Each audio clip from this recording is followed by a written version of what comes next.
Chapter 5 To Ascension, Fishing, a Walking Tour, and a Visit to the Cinema on the Stone Frigate. Spring Cleaning, Barbados, in the West Indies, over coral reefs, St. Thomas, my best friend. We bathe in waters 9,000 meters deep, but so do the sharks. New York. On this journey, which lasted 4 days and nights, nothing much out of the ordinary happened, but something did happen. One day we saw some strange birds high up in the air. They had a narrow tail, which was almost 1 meter long. We looked in the dictionary and saw that they were tropic birds. It also said that they were both strange and very rare. Father had never seen any before, although he has sailed in the tropics for many years, but there are not many of them left now either. On the voyage to Ascension it also happened, of course, that our old mainsail tore, and as soon as we got to the island we should have to patch up the rotten sail. We were always lucky on Sundays, for we arrived at Ascension also on a Sunday. It was in the afternoon of June 8th. We sighted Ascension straight ahead, but we didn't get in till late in the evening. I was woken up by a great noise on deck, and when I hurried up I saw a big motor boat alongside. We were lying not very far from land, and had anchored, but the men in the boat said that it was very dangerous to lie there in case a big roller came along, and they told us that we ought to moor by one of the big buoys instead, for there we could lie safely. The men in the boat were very helpful, and towed us to the buoy, although Father said that he wanted to sail there himself. Next morning, Jan Tur and I hurried up on deck when we heard the cook shout that he had caught a fish, and then we saw that about 1,000 fish or more were swimming round the Monsoonin. They were round, flat, and a bit oblong in shape. Their color was almost black, and most of them had a touch of blue, yellow, or red on them as well. Their heads had beautiful markings in all colors. In the water they looked as if they were quite black, except for a shining white stripe on the body just where the fins started. We immediately threw out a spoon bait among them, pulled it up again, and caught one almost every time. They were 25 centimeters long. Nothing was growing on the mountains nearest to us. At first I thought they were just soil, but as it grew lighter I saw that they were pure lava. In the afternoon the governor of the island and 2 other gentlemen came on board. They were dressed in khaki shirts, with shorts to match, of the kind that Boy Scouts wear, and they also had on leather sandals. They call this Ascension's uniform. They chatted for a long time with Father, and before they left they invited us to the cinema, for they have also a cinema on the island. When we asked what sort of fish the funny blackfish were, they told us that they are called blackfish and are very poisonous. We had an invitation to the governor's in the afternoon, and therefore we were soon going ashore, but we had time before that to fish for the blackfish in many different ways. When we tried with a bucket, we sometimes got 4 up at a time, and as we had an old piece of fishing net, we also tried with that for fun. We had almost the same luck that St. Peter had with his net, because we caught so many that we could hardly haul them on deck. By the time we had our going ashore clothes on, the boat lay in the water, and so we rowed ashore and paid a visit to the governor, who was waiting for us by the mole. We had tea and cakes with him. The crew came with us, of course, but they preferred to walk round by themselves. Father and I would also have preferred to do that. After that, we paid a visit to the deputy governor, where Jan, Tur, and I ran about and played with his two small boys. When I tried to ride on the bicycle, which belonged to the elder boy, I almost fell off. We also went down to the turtle pond on the island. There were many big turtles there, which the islanders had caught when they came onto the beach to lay eggs. The funniest of them, however, were the baby turtles in the pond. They were only 2 to 3 inches long. Next day, we arranged to go for a bath in Ascension's swimming bath. It lay inland, for there were so many sharks by the shore. A water pipe ran from the sea to a sort of big cellar, which lay a bit below and a bit above the surface of the earth, and from there the water was pumped up to the swimming bath. Mother Jan, Father, and I went into the water, and it was great fun and very lovely. Tur didn't dare to go in because he was shy of the ladies. After that, we went up to the deputy governor's house because the governor had left the evening before. Next day, we went ashore again. That day, I was given a small dried baby turtle by a man who said that if we came ashore again the following day, we must come home with him and drink chocolate. I played a lot with the children on the island, and you can imagine how well we played together. We played for ages, down in a strange cellar under a big house, which had pillars all round, and looked more like an old temple than anything else. While we were playing, Mother and Father went for a long walk along the coast, and when we got back on board, they showed us a lot of shells they had found. Next day was our last day on the island, and that day Father, Jan, and I went ashore. Mother didn't have time to go, and Tur was too small because Father, Jan, and I were going on a little walking tour to take some photographs.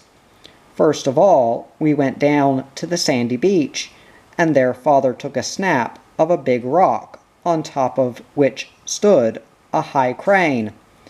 The inhabitants of Ascension had told us that when real rollers came along, then not only the spray, but even the waves themselves went over the top of the crane. After that, we walked along the shore, and as we were barefoot, we went right out into the water and played with the breakers. There were not many shells here. One had to walk much farther to find them, but instead there were plenty of fish lying about, dry as a bone, which the breakers had washed right up on shore. The sand, as the islanders call the sand, or gravel which covers the shore, wasn't real sand. It was only tiny pieces of shell which had become quite yellow. We kept a little of the sand in a box, and I believe that this is the kind of sand which is called coral sand. A little bit farther on, we found a lot of big and small shells. We collected a lot of them, and they all disappeared into Father's big, roomy pockets, which in their time have contained many unusual things. Farther on we came to the queer rock with the blowhole, and there we saw one of the strangest things I have ever seen. There were many rocks which stretched far out into the sea. The waves have, in the course of many years, made a cave deep in underneath one of the rocks, and made a hole in its roof, and when the breakers come and fill the cave, a big spout of air and water spurts with terrific force up through the blowhole. Father took a snap of this, but when it was developed, it turned out to be no good, unfortunately. Now we had to go back on board, because it was late, and we were expecting guests at 4 o'clock. On our way back, we went a little farther inland, and walked past Ascension's old churchyard. It was a bit decayed, and as the ground was all lava, there were no flowers, and the graves were decorated only with stones and shells. Here we also took a snap, and when we came to the little garden city where the governor lived, we took a snap of one of the pretty houses, which had creepers with red and blue flowers on the walls, and one of the governor's house, and the cable station. Ascension is a very important island for many of the telegrams which cross the Atlantic, and as far as I know, all those for South America and a lot of South Africa pass through here. When we came back on board, most of our visitors had already arrived. They stayed till after tea, and the last of them left at 7:30. It was decided that we should sail as soon as we had been to the cinema, but just before the visitors left, we discovered that the waves were getting higher, and so we decided that we wouldn't sail this night either. It was also arranged that if the rollers were so big that we couldn't land, they would hoist a red lantern on the crane, and if we could get on shore, they were to hoist a white one. We were going ashore about 8 o'clock, but when it was time, we saw neither white nor red lantern, so we set off in the boat without waiting any longer. As the rollers were quite high, Mother preferred to stay on board, and she kept Jan and Tur with her. Jan was very fed up about this, because he can always manage so well in all kinds of weather. As we got a bit nearer to shore, we saw that they were just about to hoist the white lantern, and when we got right in, we got very fed up, because we saw that Mother, Jan, and Tur could easily have come too. When we got out of the boat, a man jumped into it and rowed it beneath the crane, and from there it was hoisted up on shore, so that the rollers couldn't throw it against the mole and smash it. When we had waited for a while and watched the boat being hoisted up, it was time for us to go to the cinema. There we saw a very good film called Lady Be Good, and it was accompanied by gramophone music. When we got down to the boat again, a man came up to us and gave Christensen 3 tiny living baby turtles and a bunch of the tropic birds' tail feathers.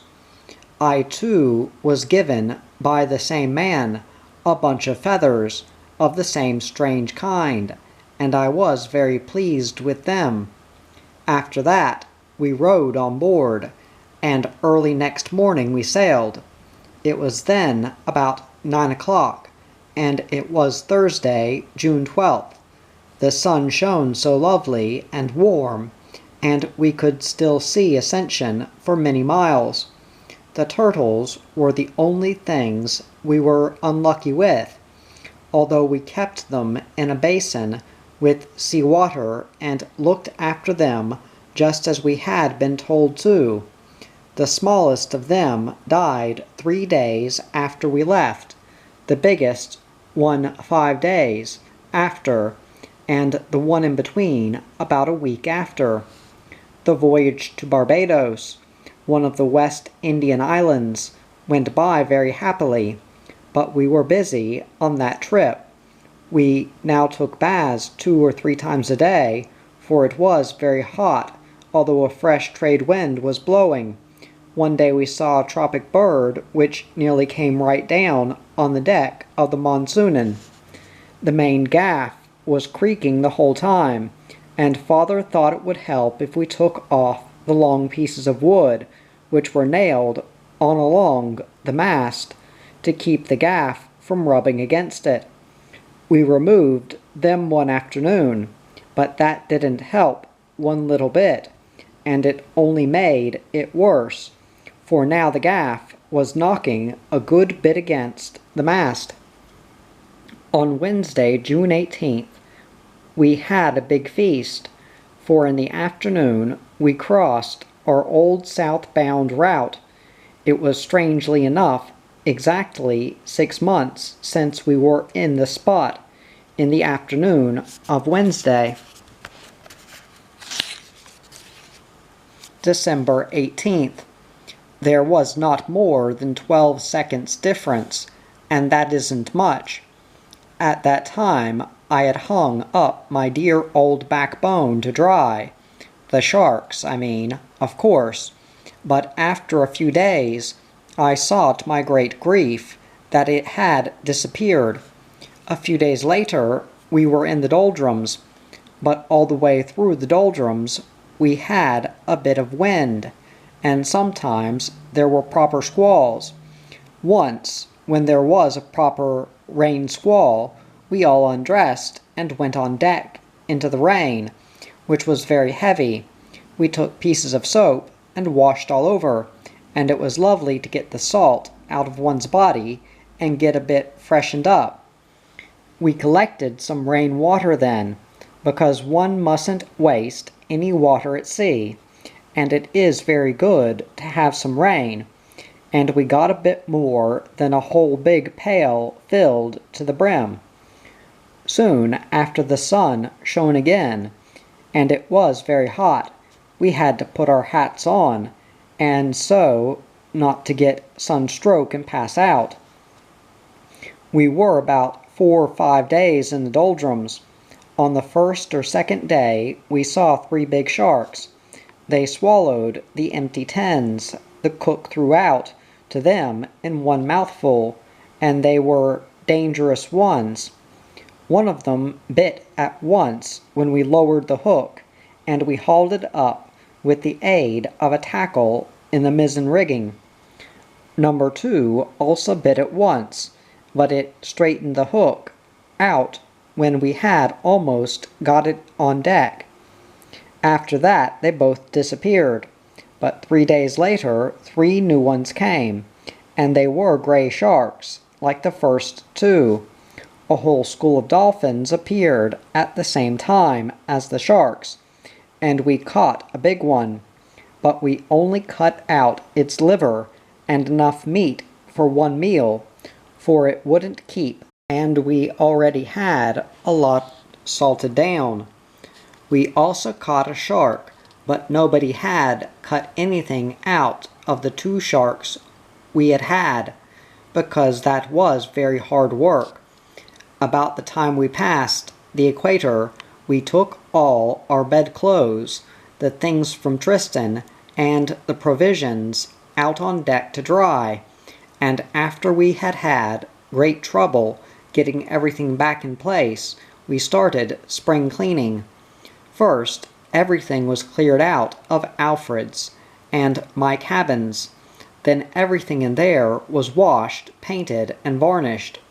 And after that, everything in Father's and Mother's cabin was treated in the same fashion. Then everything in the pantry was painted, except for the floor and the steps, and the saloon was done up in the same way, for there was such a traffic through them that we couldn't get the floor dry before somebody started walking on it. In the saloon it wouldn't show either when the carpet was down. About lunchtime on July 3rd, We couldn't understand what had happened to Barbados, and Father and Jensen took the sun with great excitement. They came to the conclusion that we were 8 miles to the north of it, so to get there we started steering in a quite different direction. We were all the time eagerly on the lookout for it, but we couldn't catch sight of it at all, although the weather was very clear. Then the sky became more and more cloudy, and when it is like that, one can easily mistake a cloud for land, and vice versa. Father had just been up aloft, but hadn't discovered anything, and when he came down, Jan asked what that dark cloud over there was. It looked like land, he said. It turned out to be land too. And now we steered towards it under full sail. We had to lie to during the night, for otherwise we would get in when it was dark, and it was better to get in when it was light, because we had no chart of the island. As I have said, we reached Barbados after a 21 days voyage, which is almost a record for big sailing ships as well, since we had been through the doldrums, where it doesn't blow so much. It is about 3,000 miles from Ascension, and with such a small ship as the Monsoonin, that is a good run. On Friday, July 4th, Jan and I hurried into our clothes and quickly made our bunks, for we wanted to get on deck quick and watch when we sailed into Barbados, the longed-for Barbados. There are no towers on the churches here, for sometimes tornadoes come. They get a lot of those in the West Indies. Soon we lay safely anchored. The authorities came on board, and everything was all right. The first day, Father, Mother Jan Tur, and I went ashore, first to pay a little visit to the consul, and after that we went and had a look round the town. A Negro in a silk top hat came driving with a horse and carriage.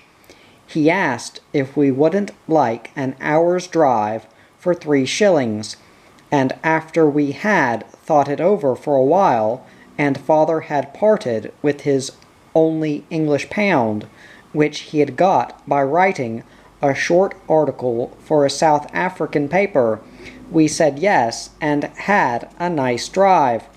We drove past an old fort, which was called Fort Denmark, and when we came back on board, Father gave the crew 1 shilling each to go ashore with. Next day, ashore, we met our man from yesterday. He asked us if he should drive us to the market, for that was where we were going. But as we had no money, he wanted to drive us there in exchange for a 10 of meat. In the market, we bartered with them for 10 green coconuts and a lot of bananas and mangoes. These latter are yellow fruit and very refreshing. When we got down to the harbor again, our man fetched some policemen and said that Father wouldn't pay, and as they were Negro policemen, they were on his side and wanted to arrest Father, although our man had agreed to take 1 10 of meat for the drive up, and another for driving us to the harbor again.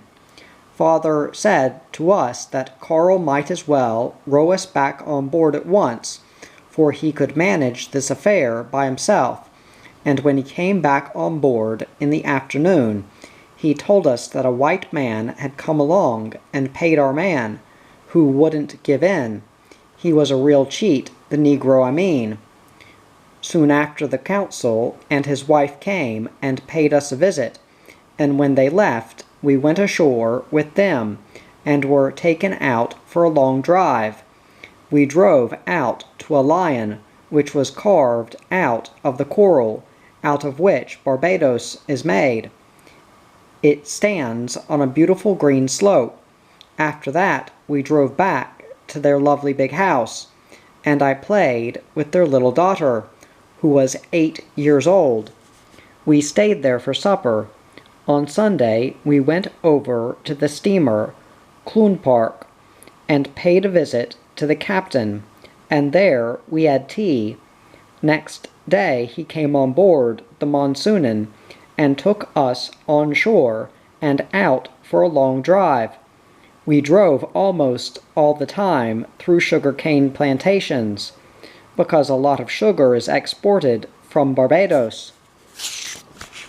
We passed many coconut palms and many tiny houses which looked like the old tumble-down WCS in Denmark. We drove out to a place where there were very beautiful breakers and a sandy beach. There we paddled, and in a grand restaurant we had an iced drink which we had to suck out of a glass through a straw. After that, we went on board the SS Clun Park and had dinner, and Father was given some good charts. The captain was called Mason, and he was a Scotchman. On our last day at Barbados, the consul and his wife and some others came on board in the afternoon at about 5:30 to say goodbye, and as soon as they had gone back on shore, we weighed anchor. Now we were heading for St. Thomas. It was Monday, July 7th. Father had decided that we should anchor at Martinique, or sail close past it, so that we could see the island of St. Pierre, which was destroyed on May 8th, 1902, by the outbreak of the big volcano Mount Pelée. First, we sailed past Santa Lucia, and a bit to the north of that lies Martinique. We were passing to the north of it, and on the west side of it. First we sailed past Caravelle, the little rock, which looks like a ship, and after that we sailed in between land and the little island of La Pearl. It was only a few meters in diameter, and quite overgrown by bright green trees, which were very beautiful, and from it we could hear the loud chirping of birds. Martinique was covered with thick vegetation, and the bananas hung down over the green slopes. First, we passed by many beautiful spots, where there was a small house in the midst of a lovely forest, and by the side of it a little waterfall fell down the beautiful steep tree-covered slope. When we got to the place where the town used to lie, the sea was dead calm, so we had plenty of time to look at that terrible place, where there will never again be a town. Here and there we could make out the tops of some ruins, but apart from that there was nothing there except the huge mass of lava. We couldn't see the top of Mount Pelée, but we saw most of this huge volcano. Soon after we got a bit of wind, and drew away from Martinique. Father set our course so that we should sail over a small coral island in the making, where it's only 6 fathoms to the bottom. We came to that place the next morning, but it wasn't as beautiful as I had expected. Now I will mention the names of most of the islands we sailed past on our way to St. Thomas: Dominica, Guadeloupe, Montserrat, Nevis, St. Kitts, or St. Christopher, St. Eustatius, and Saba, with its Diamond Rock. We sailed close to Saba because that is a remarkable island. It is an extinct volcano, and up in its crater the best boats in the whole of the West Indies were once built. We also saw the only 2 landing places on the island, and we took photos of them. There wasn't much wind, and we couldn't get into St. Thomas before Thursday evening at about 9:30. We didn't want to sail in then, as it was dark, so we lay outside the whole night and didn't sail in till the next morning, Friday, July 11th. When we were almost in the harbor, a pilot came on board, and when Father said that we had no money, he answered that he would like to sail with us all the same. He was a very good pilot from Saba, and he chatted a long time with Father. The entrance to the harbor at St. Thomas is very beautiful, and we sailed right into the harbor and anchored a short distance from the town. We hoisted the quarantine flag, and soon after the quarantine doctor came on board.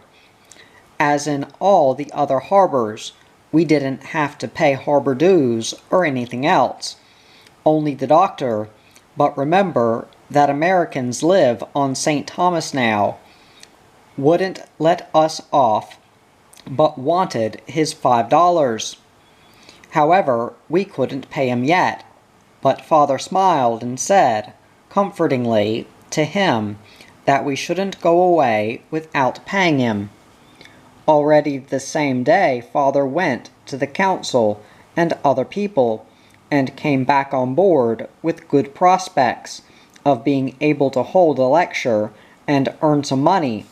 But as there were few Danes, and they had no club, Father had to give his lecture in English, and that he could do easily, because Father speaks English well, and had given a lecture at the university in Cape Town. The Negroes couldn't speak Danish any longer, but they could say, "How do you do, fellow countrymen?"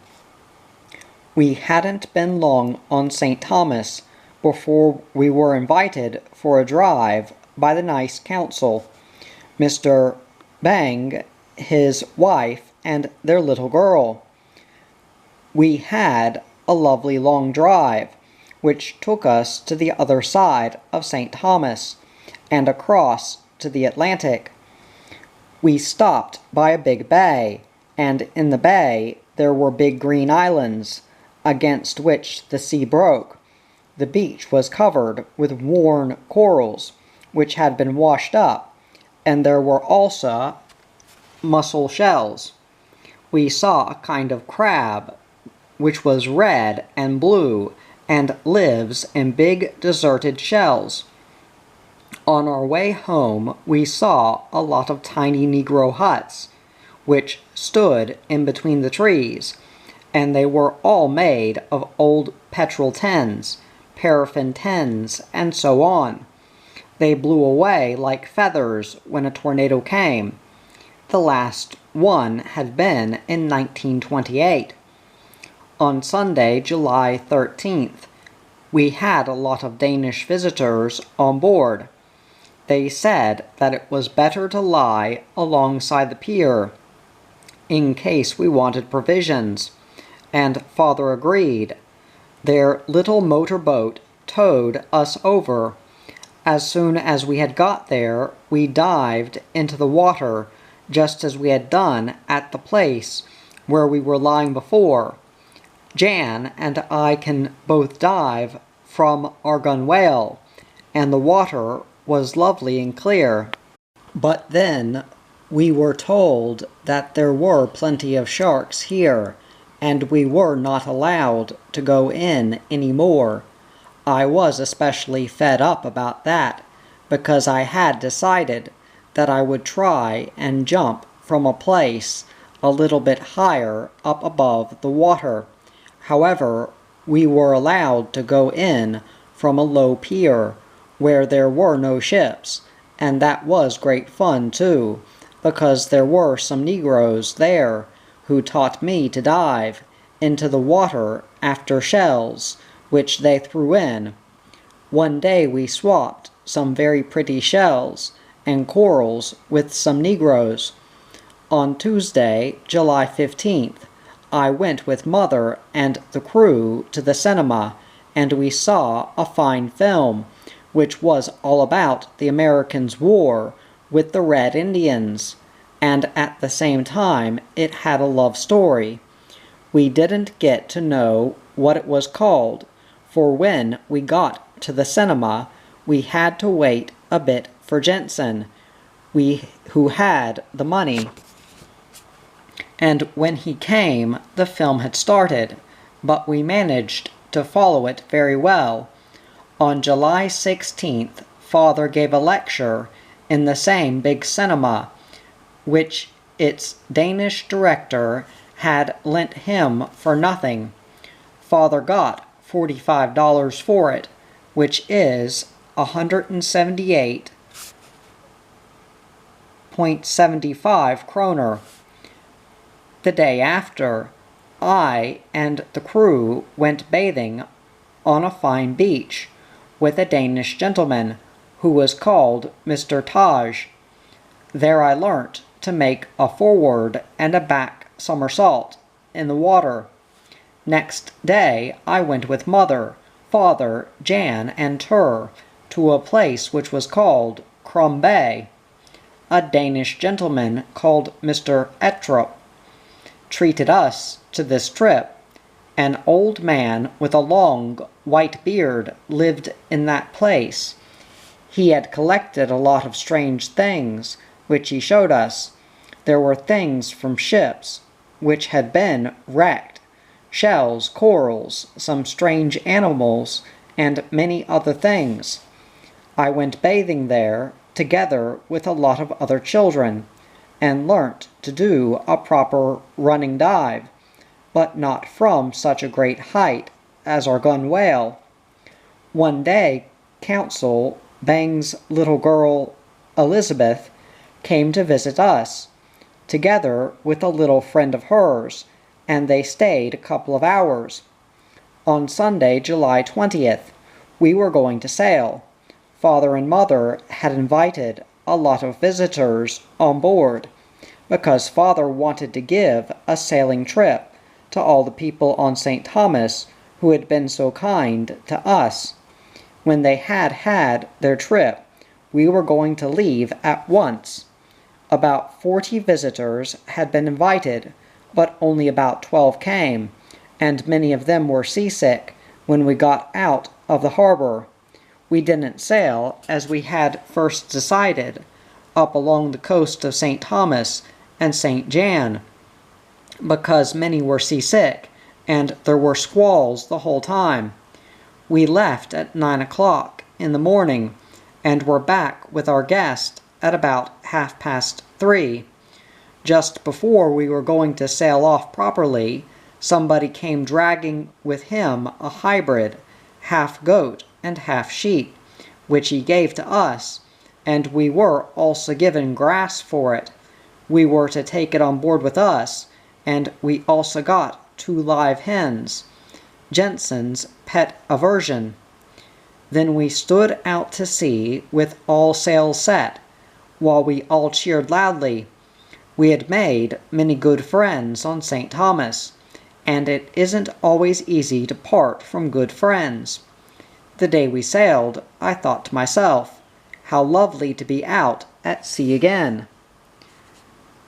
The sheep, as we now called the animal, was very well, and the first time we came near it, it butted us with its little horns, which one could hardly see, but it soon became as cuddly as what shall I say.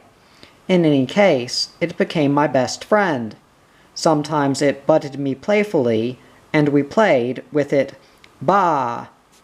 Whenever we weren't having lessons, we were playing with the sheep, and we gave it banana skins. which it liked very much. Jan Tur and I, all of us cried when it was going to be killed, and Mother and Father also nearly cried. Jensen, who was the only one on board, who knew how to kill animals, because he'd learnt to on the Faroe Islands, didn't like to kill it either. It was as if it knew it was going to be killed, for it said "Bah! Bah!" so sadly and miserably on the last day. Now we headed for New York. A few days after we had left St. Thomas, the trade wind dropped, and we had to tack for some time. Now we were anxiously waiting to see what kind of weather we would get, but we didn't have to expect tropical tornadoes any longer, at any rate, not for a couple of days. We had bent our best mainsail, and by the way, that was now our only one, for just before we came to Barbados, the old one began to rip slowly in a hard squall, and it got so bad that when we were lying to outside Barbados, we had to take it down and bend the new one during a pitch-dark night with a breeze blowing. Our 5-shilling clock didn't work very well any longer, and so it was lucky that a Danish watchmaker on St. Thomas, Mr. Tengard, when he was paying us a visit on board, noticed that our saloon clock wasn't working. He put it right for us for nothing, and gave Father a very heavy, old American silver watch. It was so nice of him to do all this for us. Some days after our departure, when the trade wind had ceased, we came into the horse latitudes, and the sea was quite calm. The water was so beautifully blue and clear, and the sun was very hot. If we threw something white into the water, a bone, for example, we could still see it 5 minutes after, even though it sank rapidly. That day Father and the crew bathed from the boat, while one of them kept a lookout for sharks. In the afternoon, Jan and I went in too. Jan can swim very well. He swims like a dog, because he has taught himself. In the evening, we went in again, and it was such fun to dive in and see how clearly the Monsoonen's bottom was outlined. Jan tried a header from the rail, and it came off well. I dived from the channels, but I landed on my tummy, and after that I didn't try any more. How much more beautiful the Monsoonen's bottom was here than in the dock. Here one could really see that the water was her home. Next day we wanted to go into the water again, for there was a dead calm. In the morning we saw so many dolphins all at once that I have never before seen so many, and all the time new schools were coming which surrounded us and played around for ages. Towards midday, just as we were going into the water, we saw a big shark, which we tried to catch. We got it on the hook all right, and got a running bowline knot round its tail.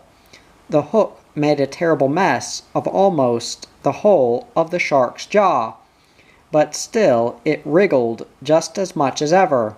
We didn't want it up on deck, because we had started to paint the Monsoonen, which had to look nice before we came to New York, and if the shark got on deck, its blood would only squirt all over the fresh paint. But Father knew a way to kill it, for he had a heavy pistol and an old shotgun. The pistol was loaded, and Father sent a bullet into the shark, which made it wriggle terribly. Altogether we fired 3 pistol bullets into it, 1 into the brain, and 2 into the gills. But it wasn't yet dead. Then Father fetched his shotgun, and the shark got 2 charges, but still it wriggled, and it didn't die till after the 3rd shot. Then we took out the hook and loosened the bowline knot round its tail. It sank slowly, and bubbles came up from it. 10 minutes after, we could still see its white belly. When we wanted to go into the water, we couldn't, for a bit of wind sprang up. The ship went faster and faster, and in the evening we made 4 to 5 knots. We were out of the horse latitudes. In St. Thomas, we had painted the name Monsoonin with black paint in big, elegant letters on both port and starboard sides, and as I have said, we were now busy painting the inside. The companionways and the skylight were cleaned with spirits of salt, and after that oiled and varnished twice. Gunwale cabin and WC, roof, the deckhouse roof, and some other places, as well as the ventilator cowls, were painted brown as before, and the rest white. Everything was now fine on board the Monsoonin, especially the crew's quarters, where the door and steps had been painted brown and the passage white. Everything was sure to dry before we got in, and we wanted to get in quickly because of the record, but we all hoped quietly that it would be yet a while before we got in, so that the paint would be properly dry and the visitors, of whom we should certainly have more than enough in New York, wouldn't walk off with it. A few days before we reached New York, we saw a big 4-masted schooner with all sails set. She was going our way, and we were all very excited to see which of us would get there first. Early on Sunday morning, August 3rd, I saw land. When I put my head through the companionway, we were already sailing up the broad river, which leads to New York. There was a lot of traffic on the river, but we didn't mind that now because our paint was dry, and we were in a Sunday mood, and everything was fine. There was lovely sunshine, and the only thing we didn't have was wind, so we didn't think we should reach port that day. Land was about 23 miles off. It became clearer and clearer, and now we could see houses and factory chimneys, but there were no mountains. We had been lucky on our journey from Tristan to New York, because we hadn't had much rough weather. I hadn't had any summer holidays, because I got a few days off school at every place we put in, and I had also had too long a summer holiday last year. That was why I only got a couple of days at Christmas. It was exciting to see what would happen in New York. This was, in a way, the goal of our journey, for in New York we expected to earn a lot of money through lectures and articles, because there were so many things we needed. Soon now we could sing, "I saw you one night from a heaving gunwale," and especially the last lines, when they exchanged your blinks for electric lamps. My soul was shipwrecked. Sandy Hook. Sandy Hook lightship itself doesn't lie there any longer, but outside Sandy Hook there is a new one with electric lamps. First of all, we had to sail to the quarantine station, and from there it's still a good long way up to New York City. We were followed almost the whole way by a Coast Guard cutter, which was called CG-102.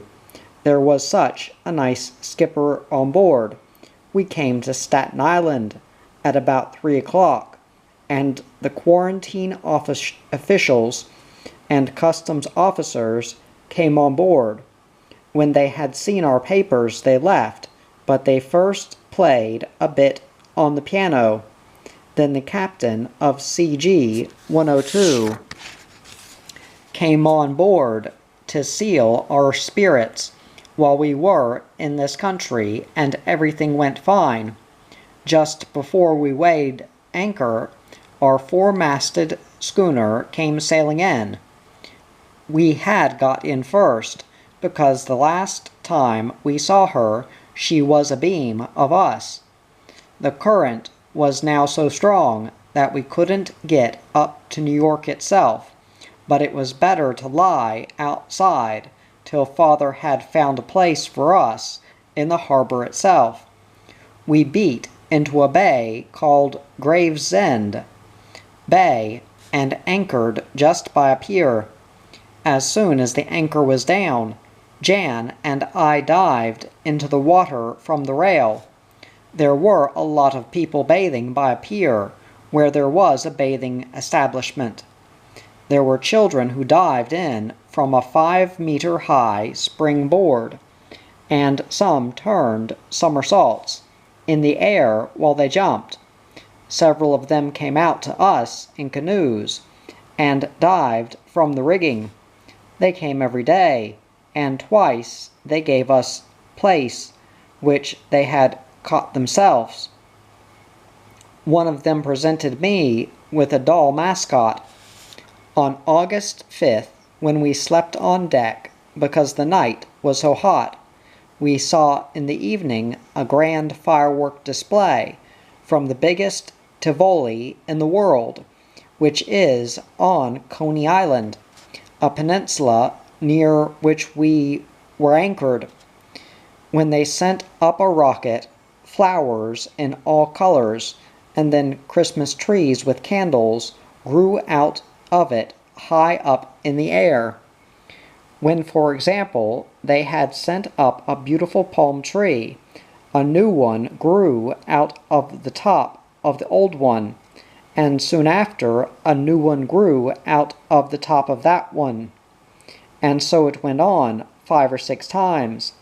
It was very beautiful and didn't cost us anything. We got to know a Swedish lady. Together with her husband, she had tried to sail round the world in a little yacht, but her husband had died on the way, so nothing came of it. She was very rich and lived on her yacht, which lay in a small harbor. Jan and I were invited to go with her into town and see the National Historical Museum. First, we went in an electric train up in the air, and to get up to it, you had to go up some steps from the street and into a small house where there was a turnstile.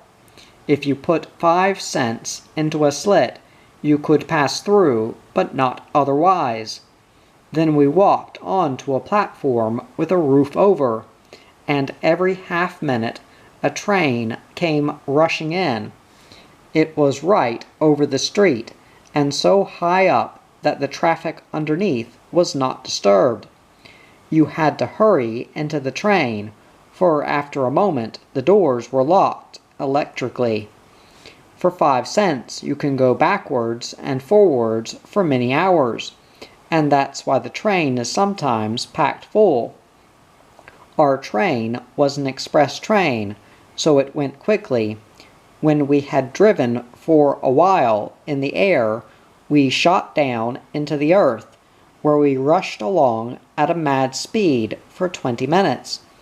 We stopped at 3 or 4 stations in Brooklyn, but soon after that we drove over a big bridge, and then we were in New York.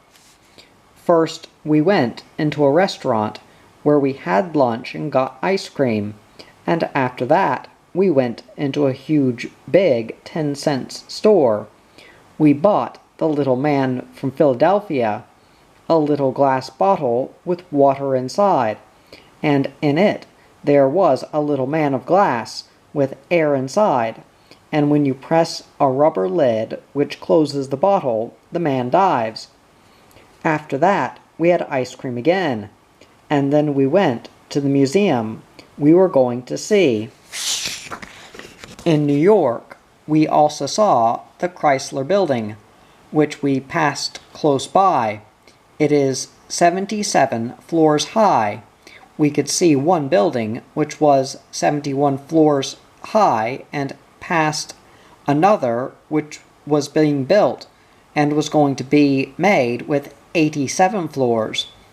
They are busy thinking out a plan to build a house which is going to have 160 floors, but it isn't certain anything will come of it. Then we got to the museum where we were going to see how the people and animals lived here in North America before the present Americans came. First we went to see the Red Indians. We saw their clothes, moccasins, tents, weapons, tools, and so on. We saw their whole life, for there were Red Indians modeled life-size, and some of these were placed inside the tents, and there were also fires in them, which were made by electricity, and it all looked so natural that you could easily have believed everything was real. We also saw their totem poles, canoes, war masks, war dresses, and so on, and learnt to know their strange customs and dances. We then walked on and saw how the Eskimos lived. We saw their kayaks, how they hunted seals, and how they built their snow huts. We also saw some dolls which a father had made for his daughter. Finally, we saw all the birds and animals which used to live in North America. They were all kept in glass cupboards. These glass cupboards stood in a dark room. The stuffed wolf, for example, was placed so that it looked as if it were slinking in a reddish-blue light over some snow. It looked like real snow, and the stars were twinkling from the blue sky and glittering on the snow. A couple of fir trees stood close by, and everything looked so alive that it might have been real, and maybe it was that too. The birds were hung up as if they were flying, and all round were painted trees, and here and there a mountain, so that it all looked as if it really was the country they once lived in. Maybe there was also a nest by the side of the birds with their eggs in it. We also saw a stuffed finback whale, which hung under the ceiling. From there we went and had ices, and then we drove back on board the Swedish lady's ship, where Father and Carl had come to fetch us. You can imagine we slept late next morning, for it had been a good long trip. A few days later, a lady and a gentleman came out to us in a yacht and invited us to the Tivoli, and the gentleman, who wasn't coming with us, said to the lady, after first having told her where we should go, and then give them a big dinner. He said that because there had been some photographers on board who had taken pictures of us, and as the photographers here never speak the truth, one of them had written that we hadn't anything left on board to live on. Next day, Mother Jan Tur and I were fetched by the skipper of the yacht, who was a Norwegian, and by the nice lady, who was called Miss Robinson. It was going to be a lovely trip, for you can imagine what a time we were going to have in the biggest Tivoli in the world on Coney Island. The Tivoli is huge, with broad streets where cars drive along just like in a real town, and it doesn't cost anything to walk in the streets. It only costs something if you want to go in somewhere. For example, if you wanted to go on a roundabout. We first went to a gigantic hall, and on our way there we saw the fattest lady in the world, who earns all her money simply by showing herself, but only for a moment. Before we could get into the hall, a man had to have some money. I don't know how much, but it wasn't even as much as $1 each, I think. For the money, we each got a ticket, and to get into the hall properly, we had to have our tickets clipped by a man, and after that, we were allowed to walk through a big, long barrel, which was slippery as glass inside.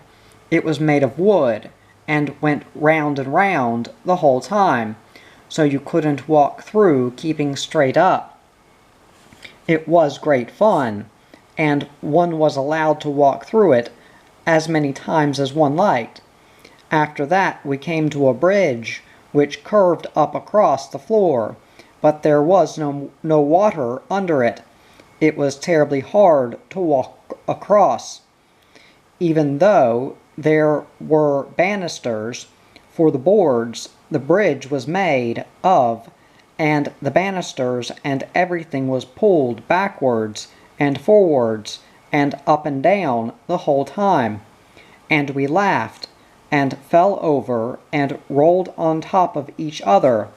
We tried it a second time. Every time we got to a roundabout, we had to try it, but you can only go on the same roundabout or down the same slide once on the same ticket. In one place we went and sat on a flat sort of wheel, which went round very fast, and we had to sat on it for a bit. We couldn't hold on any longer, but were turned over and slid off the wheel, and some people even slid down into a big deep hole. It was great fun. Then Jan and I went into a place where there was a clown with a birch in his hand, and we had to hurry through because the clown hit. Suddenly, air blew up through a hole in the floor, and we could hardly move forward. But then the clown came, and we had to hurry up and run on. Suddenly the floor started to rock, and some people fell flat on their tummies. At last I got out, and from tiredness leant on a railing. What was that? An electric current went through the railing. Oh, ah! I will never again lean on a railing in the Tivoli. But it didn't matter.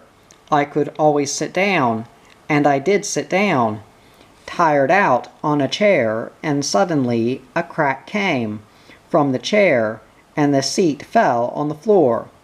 No, now everything has gone mad. One can't even sit down in the Tivoli. At the side stood some looking-glasses. In one of them you were fat, in another thin, and in the third you stood on your head. And that isn't lucky so far as I know, and so on. After that we walked up a high staircase, which jumped up and down the whole time. At the top of a big slide, you sat down and slid on your bottom a long way down. It was quite slippery, but in some places it curved up so that you fell over on your tummy. Finally, we ended up in a hole at the bottom of the slide. Of course, Mother and Miss Robinson weren't with us on all these things, and Tur only came with us on the small roundabouts, and things like that. Then we walked up the same staircase, and at the top there was a high tower, which was so narrow that Jan and I could put our arms round it. I sat down at the top, and then I slid round and round, and down a very steep slide inside the tower. I did it on my bottom. Down at the end of the slide, I slid out onto some slippery wheels, which whirled round at a terrific speed, some to the left and some to the right. I slid round on them for a while, and finally I landed by the side of them. Then Jan came swishing down. We went on 2 switchback railways. In one of them you were the whole time nearly falling off, and it tickled in my tummy so that I can almost feel it still. The other one was just as much fun, and it also tickled in one's tummy when one was on it, and it was even more thrilling. There were wooden horses, and you had to hold on when they set off. The horses ran on rails, and they went at a terrific speed when they really got going. We went on many more roundabouts and swings and so on, and finally we went out of the big hall. We also had a ride on a little living horse, but that was nothing, for you weren't allowed to ride by yourself.